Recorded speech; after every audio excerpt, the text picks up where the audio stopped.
Hi everyone, my name's Tiana and I'm back again for another story time brought to you by Norwich Youth and Family Services. Today we're reading one of my favorite books called Chrysanthemum.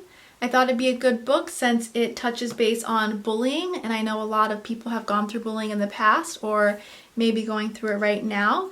So make sure you're in a comfy spot so we can start the book. Okay, Chrysanthemum. The day she was born was the happiest day in her parents' lives. "She's perfect," said her mother. "Absolutely," said her father. And she was. She was absolutely perfect. "Her name must be everything she is," said her mother.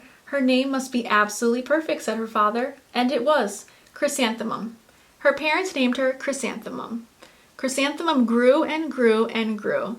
And when she was old enough to appreciate it, Chrysanthemum loved her name. She loved the way it sounded when her mother woke her up. She loved the way it sounded when her father called her for dinner. And she loved the way it sounded when she whispered it to herself in the bathroom mirror. Chrysanthemum, chrysanthemum, chrysanthemum. Chrysanthemum loved the way her name looked when it was written with ink on an envelope. She loved the way it looked when it was written with icing on her birthday cake. And she loved the way it looked when she wrote it herself with her fat orange crayon. Chrysanthemum, chrysanthemum, chrysanthemum.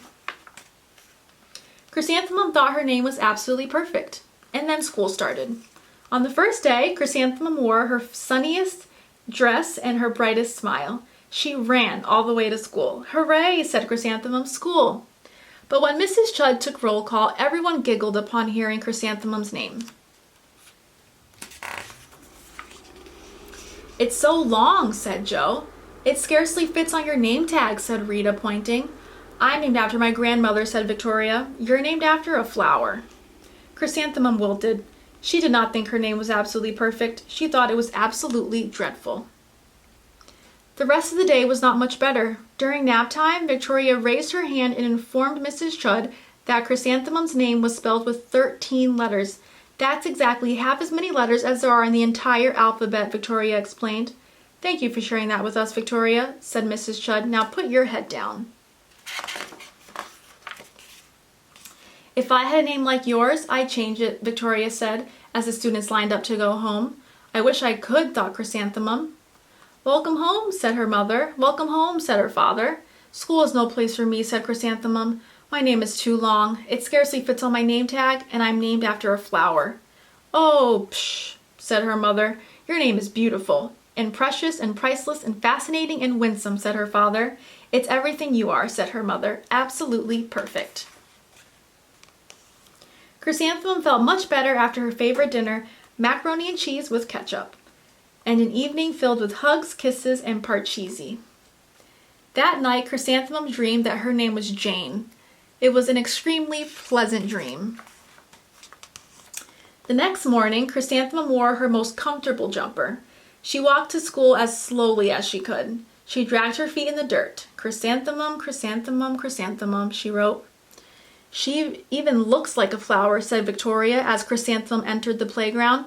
"Let's pick her," said Rita, pointing. "Let's smell her," said Joe. Chrysanthemum wilted. She did not think her name was absolutely perfect. She thought it was absolutely dreadful. The rest of the day was not much better. During nap time, Victoria raised her hand and said, "A chrysanthemum is a flower. It lives in a garden with worms and other dirty things."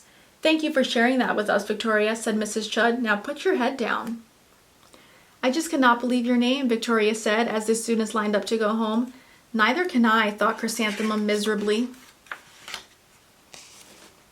"Welcome home," said her mother. "Welcome home," said her father. "School is no place for me," said Chrysanthemum. "They said I even look like a flower. They pretended to pick me and smell me." "Oh, psh," said her mother. "They're just jealous and envious and begrudging and discontented and jaundiced," said her father. "Who wouldn't be jealous of a name like yours?" said her mother. "After all, it's absolutely perfect," said her father. Chrysanthemum felt a trifle better after her favorite dessert, chocolate cake with buttercream frosting, and another evening filled with hugs, kisses, and parcheesi. That night, Chrysanthemum dreamed that she really was a chrysanthemum. She sprouted leaves and petals. Victoria picked her and plucked the leaves and petals one by one until there was nothing left but a scrawny stem. It was the worst nightmare of Chrysanthemum's life. Chrysanthemum wore her favorite outfit with 7 pockets the next morning. She loaded the pockets with her most prized possessions and her good luck charms. Chrysanthemum took the longest route to school possible. She stopped and stared at each and every flower. Chrysanthemum, chrysanthemum, chrysanthemum, the flowers seemed to say. That morning, the students were introduced to Mrs. Twinkle, the music teacher. Her voice was like something out of a dream, as was everything else about her. The students were speechless. They thought Mrs. Twinkle was an indescribable wonder. They went out of their way to make a nice impression. Mrs. Twinkle led the students in scales. Then she assigned roles for the class musical. Victoria was chosen as the dainty fairy queen. Rita was chosen as the spiffy butterfly princess. Jo was chosen as the all-important pixie messenger, and Chrysanthemum was chosen as a daisy. Chrysanthemum's a daisy, chrysanthemum's a daisy, Jo, Rita, and Victoria chanted, thinking it was wildly funny. Chrysanthemum wilted. She did not think her name was absolutely perfect. She thought it was absolutely dreadful. "What's so humorous?" asked Mrs. Twinkle.